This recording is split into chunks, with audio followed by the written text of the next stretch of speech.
აბა აციეთ ხელი ვინც თვითონ რომ მე გამარჯვებული ვარ ცხოვრებაში. აი ხედავთ, აი გადახედეთ ერთმანეთს თითქმის თუ ყველა არა ნამდვილად 2/3-ისა. მადლობელი ვარ ძალიან, ხო? აი თუ ასე თვლით, თქვენ ბევრი რამე გამოგივათ. გამარჯვებული და გამარჯვებულ შეს გაზრდის. გამარჯვებულმა გამარჯვებულს ვინც ესაც ეს განცდა აქვს რომ მე ცხოვრებაში მივდივარ წვალებით, მაგრამ ლაღად. გამარჯვება ეს მსხვერპლს ითხოვს. ხო? დრო უნდა შეწირო, ქონება უნდა შეწირო.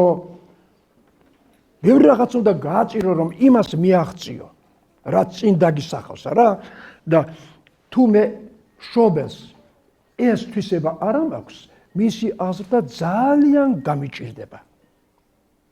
ამრიგად მე უნდა ვიყო სადღაცას ჩემს შრომაში, საქმიანობაში, ჩემს ოჯახთან ურთიერთობაში გამარჯვებული, რომ აი ესეთი გამარჯვებული განცდა მიანიჭო ბავშვს.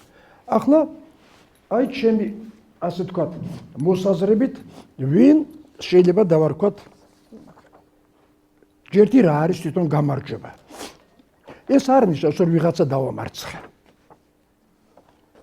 აი ვიღაცას ან ვეჭხუბი, ან ვეკამათე და მე მასზე გავიმარჯვე.